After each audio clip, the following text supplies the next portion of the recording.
The rain hadn't stopped for days. It poured like the city itself was mourning something. Something I couldn't name. My shoes squished with every step as I trudged home from my night shift, streetlights flickering through the fog.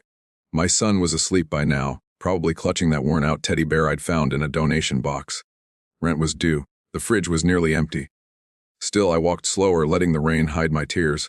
That's when I saw her, hunched beneath a bus stop, shivering, expensive heels in her hand, mascara streaked down her cheeks. She looked lost, fragile, like the world had just broken her too.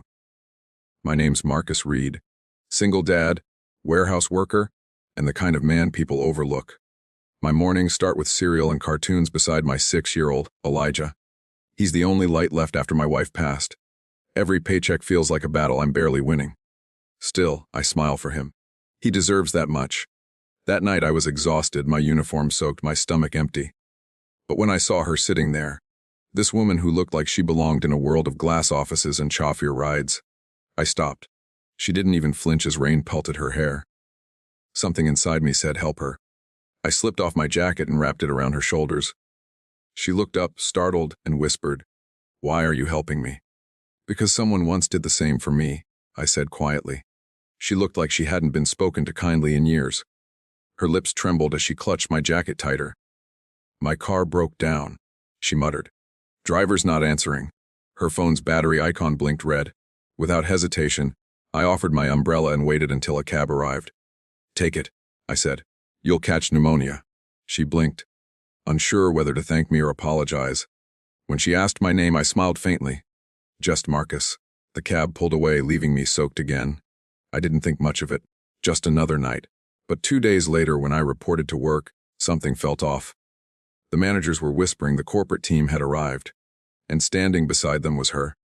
Dry hair, tailored suit, the same eyes that once looked lost under the rain. She remembered me instantly. "Marcus Reed," she said softly as the managers watched in confusion. "You work here?" "Trying to." I chuckled, wiping grease from my hands. She smiled, a small, grateful curve that didn't belong in this gray place. Later that day, she found me on break and brought 2 coffees. "You saved me that night," she said. "I just gave you a jacket," I replied. "No," she whispered. "You gave me kindness when I'd forgotten what it felt like." We began talking more. Quiet moments in the loading dock, shared lunches by the vending machine. I learned her name was Evelyn Pierce, interim CEO.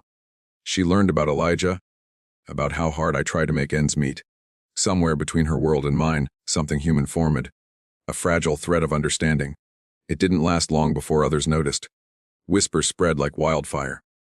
"The CEO and the warehouse guy. He's after her money." One evening, she invited me to dinner, a small Italian place uptown. I hesitated, surrounded by linen napkins and polished shoes that didn't belong to men like me. "They'll talk," I said. "Let them," she answered. "I don't care." But she did. I saw it when a board member spotted us, his stare cutting through her confidence. Days later, rumors surfaced. Claims of favoritism, policy violations. She looked tired again, the same exhaustion I'd seen that rainy night. I wanted to protect her, but I was part of the reason she was hurting. So, I stepped back. I quit before they could fire me. Sometimes, I told her, you help someone best by walking away. The weeks passed. Then came the accident. A collapsed scaffolding at the old factory, 3 men trapped inside. Without thinking, I ran back to help.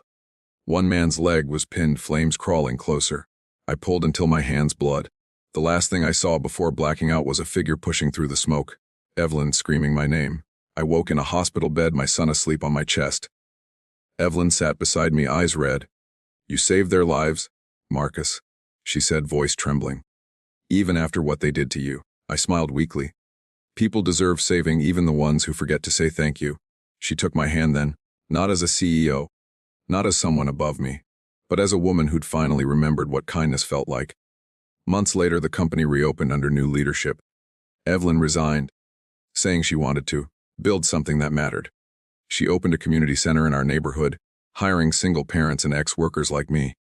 Sometimes she visits, still wearing that jacket I gave her. "Fits better now," she jokes. I laugh, watching Elijah run across the playground she funded. It's funny how life works. A moment of compassion under a storm can rewrite 2 broken lives. The night it rains again, she looks up at the sky and says softly, "Guess the world needed a little saving too." And for the first time in years, I believe her.